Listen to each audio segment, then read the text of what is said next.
Hey guys, welcome back, it's Ripe again. In today's video, my neighbors are realtors and they really want to sell my house. The issue is that I'm not willing to give away my property, but they don't listen and constantly trespass to show my property to potential buyers. Here is what happened. Let's dive right into the story. Do you ever feel like you woke up in some alternative reality that looks like your own but is slightly different? Well, either you have no idea what I'm talking about or you can relate to how two of my neighbors made me feel. Now, I don't know if it was just bad luck, but the woman that lived behind my farm and the woman that lived next to it were both realtors for the same company. My issues with them date back months before the main point of interest for the story. They clearly wanted to sell my farm badly and did not want to leave me alone about it. At least twice a month, one of them would come to my door and give me a lecture about how good it would be to sell my farm and how much I would get and blah blah blah. I told them over and over that I had no intention to sell and would let them know if I did.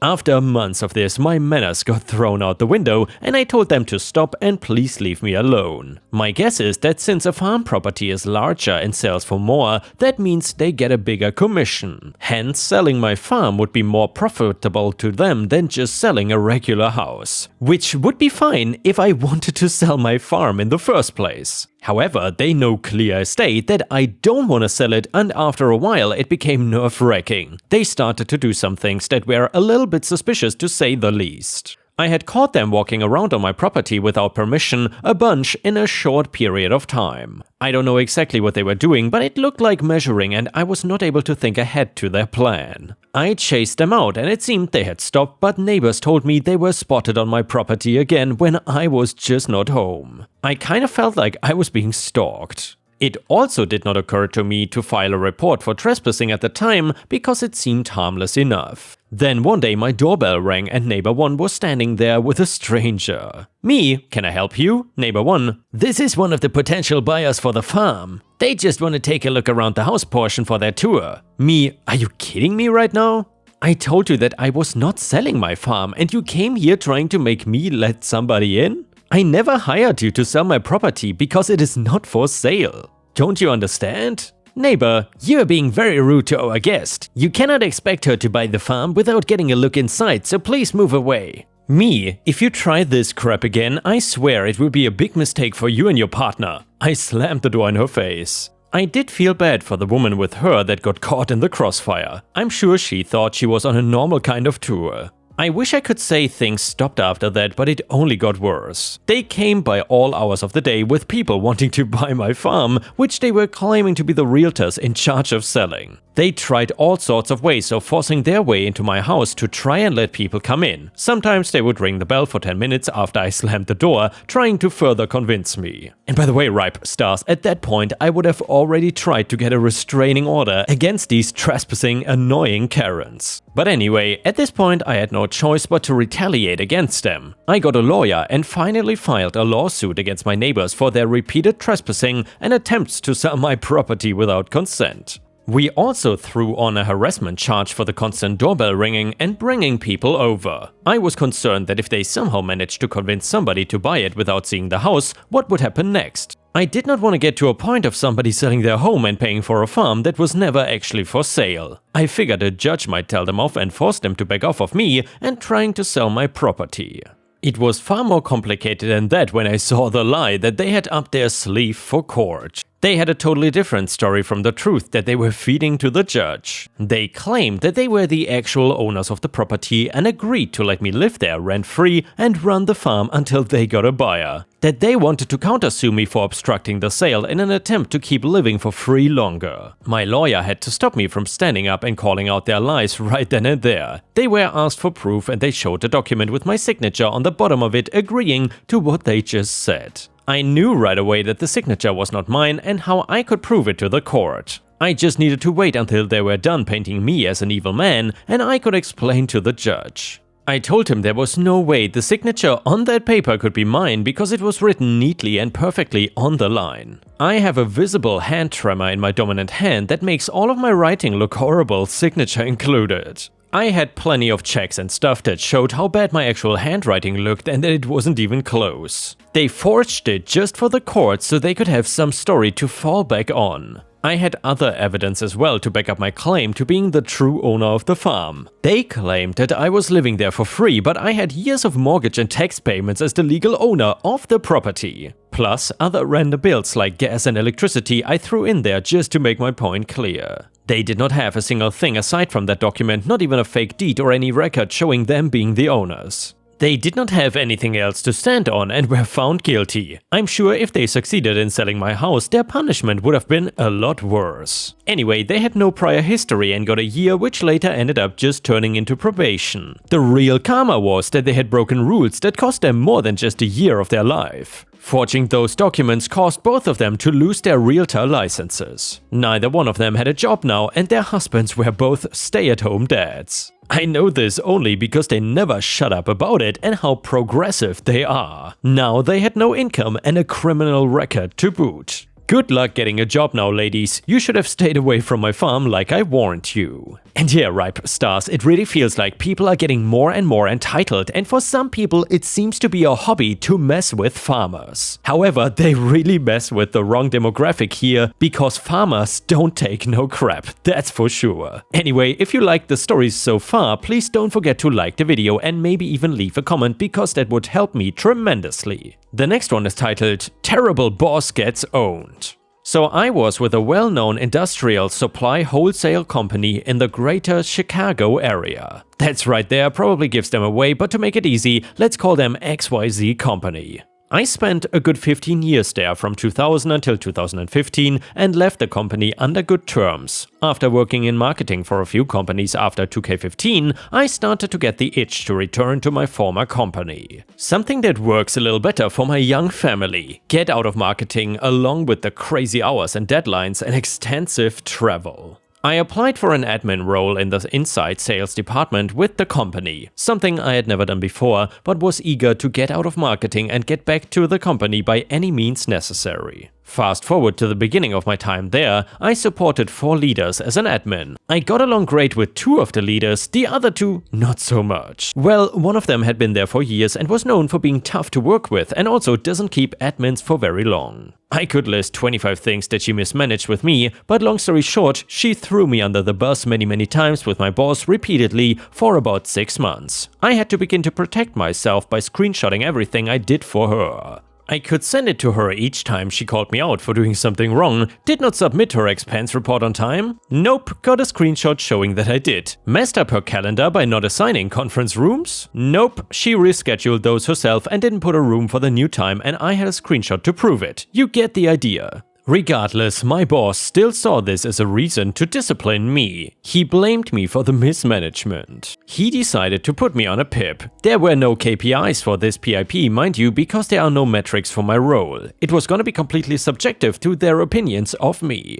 I said that was a effing joke and that I wasn't gonna do it. I gave them a resignation letter instead. The BS was not worth it, so I put in 2 weeks. Fast forward a few months, I'm a stay-at-home dad. I'm disappointed with what happened, but happy to be away from XYZ. I thought about what I could do to get back at this leader and decided to get even. I knew a former coworker who had been promoted several times and was a SR leader in HR at XYZ. I reached out to her and got the ball rolling with a complaint. This leader inside sales had been getting away with abusing employees and throwing coworkers under the bus for years. The HR person in charge of inside sales knew what was going on, but never did anything. I told my old friend to give my coworkers a voice and look at the complaints that were already filed. There was more than enough evidence there from past complaints to either discipline her or even get her fired. Fast forward a few weeks, this leader was effing fired. It was me reaching out to HR and giving SR leadership their insight to what was going on. They watched her for about a week and interviewed team members who had complained, then there was enough to get rid of her. This leader needed to learn that actions have consequences. You cannot abuse people at work for years and then get away with it. I've got a sour taste in my mouth for the company now, and it's all because of her.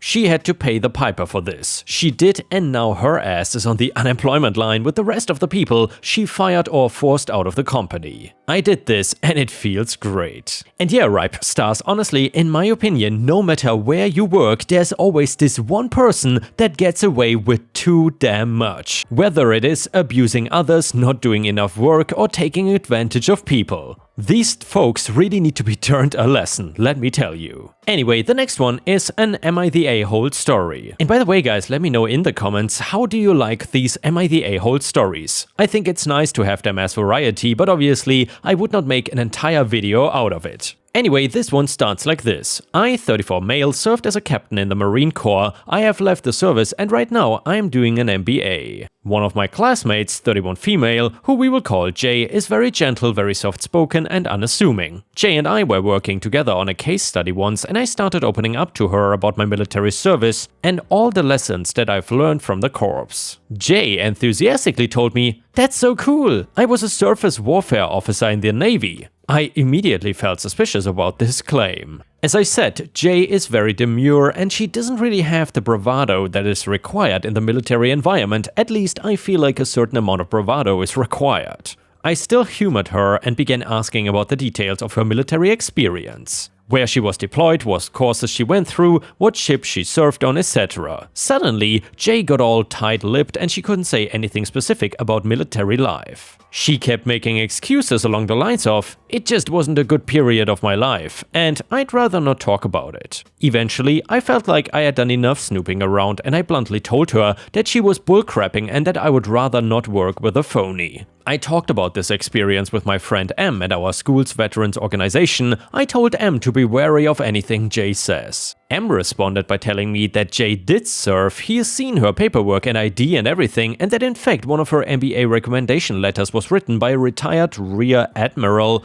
08 who held Jay in high regard. Whoops. The next time I met Jay before our class started, I tried to act chummy towards her and make up for accusing her of being a liar. She laughed in my face and told me to pound sand. And for those of you who don't know, yes, she was being derisive here. Am I the a-hole? And yeah, Ripe Stars, let me know what you think about this in the comments. Do you think that OP was the a-hole or not? Comment number 1, you are the a-hole, and I'm guessing being a veteran is 90% of your personality. Comment number 2, you are the a-hole. Without any evidence, you accused her of something terrible. You were wrong. Why on earth would she want to be chummy with someone like you? You seriously think anyone reasonable would think that she is the a-hole here? Her derisive comment was still more polite than you deserved. Comment number 2, 100% you are the a-hole. Many of us did things we still cannot discuss, even with jarheads. Some of those things plague us a decade later. Think exceptionally grave consequence, need to know, and secure discussion area. Get it?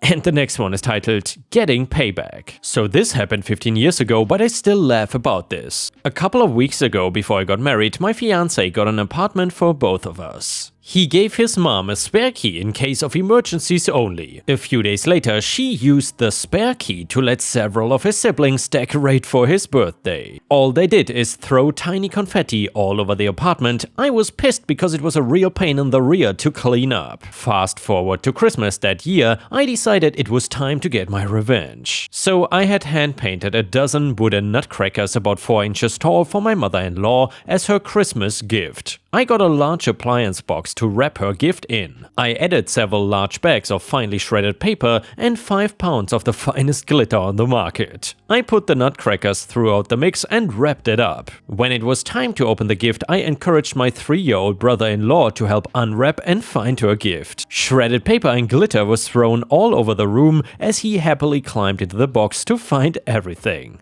It was glorious. She knew right away why I did it and glared at me. They were still finding glitter in the house 5 years later when they moved out. And the next one is titled No Women Allowed. Alright. So I used to work for a temp agency. We specialized in labor and construction work, but really, if I had notice, I could recruit for any type of work. We had customers that often needed workers with different skills and tickets. And some customers were just downright misogynistic. One customer called later in the morning and said that he needed 2 workers and would only accept men. I explained that due to timing, I did not have many workers available at short notice, but I have 2 women available that are very seasoned and strong with a great work ethic. He declined, so I sent him the other 2 men I had in the office who were 2 of the laziest workers I had, hence why they were not already dispatched. The customer called me at the end of the day and said he needed 2 workers again tomorrow, but not those 2 as they were horrible. I again offered the ladies and said how they had been praised for the past work, and he begrudgingly agreed.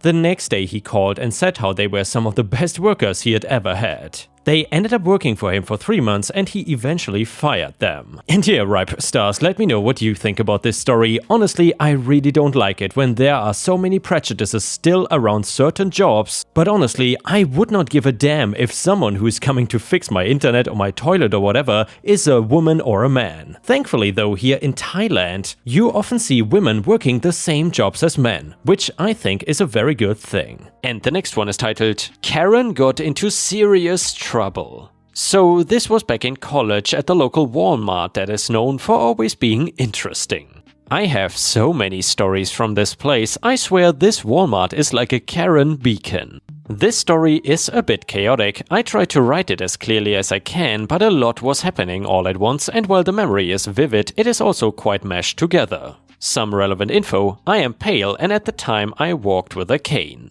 I got a condition where my heart rate can get too high and my blood pressure can drop and I can pass out from standing too long usually, but anxiety can bring on episodes too. I wear a headscarf on holidays and special occasions. Now, there are many types and styles of headscarves. On this day I was wearing it in a style where it completely covered my head and then draped around my neck and was secured with pins. I used dressmaking pins, they are not very visible in the scarf, but they don't have anything covering their pointy ends. I make sure I place them so they will hold the fabric in place and not stick me. Since it is a holiday, I'm also wearing traditional clothing, a long skirt, a white shirt with some embroidery on it, and a fabric belt. This also happened right after the 2016 election.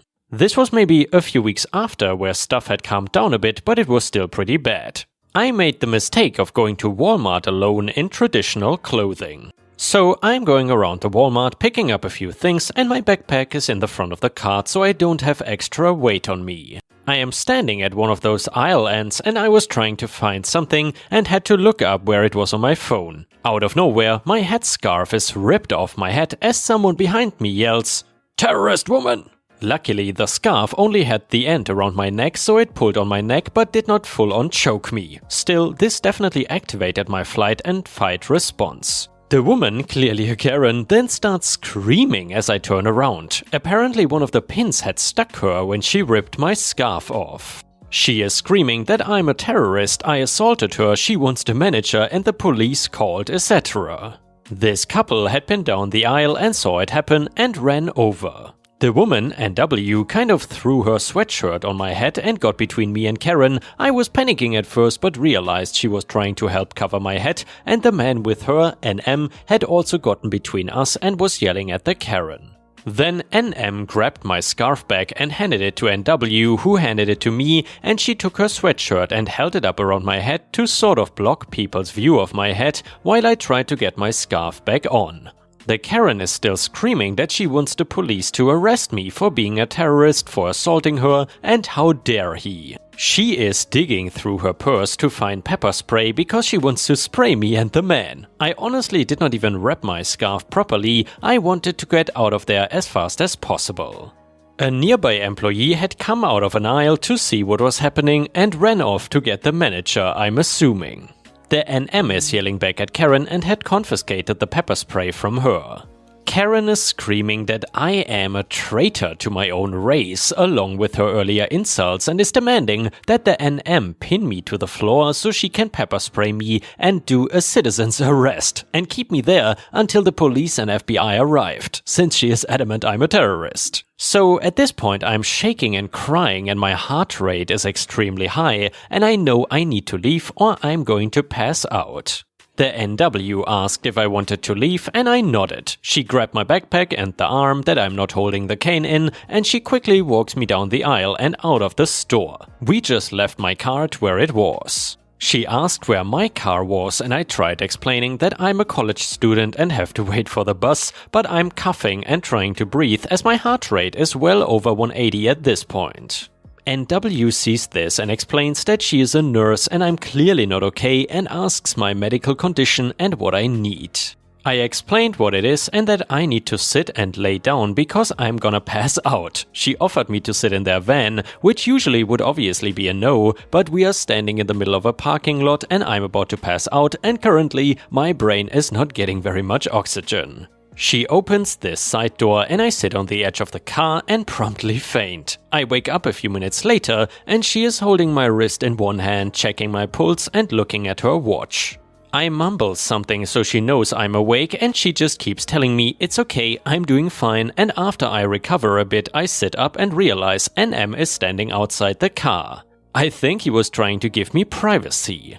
I asked for the Gatorade from my backpack and sip on that, helps with the fainting, while he explains what was going down. He says that the manager showed up with store security and he explained over Karen screaming what happened and handed her pepper spray to the security guy and that the police had been called. I look over and sure enough, there is cop cars pulled to the front of the store.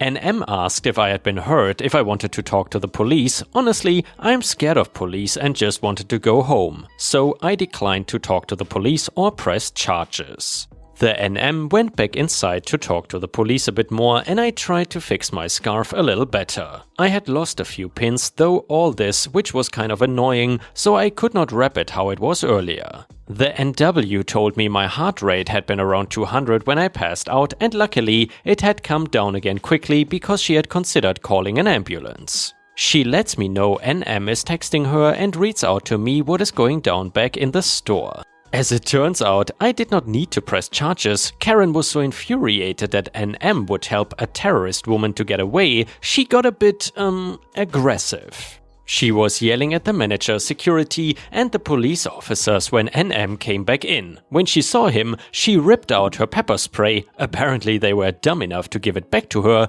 and is screaming at him. Cop grabs her arm to stop her, but she tries to pepper spray the cop and then gets taken down and cuffed. NW is positively gleeful as she tells me about Karen getting tackled. Apparently then, Karen started screaming about suing the cops and getting the FBI involved, the classic Karen stuff.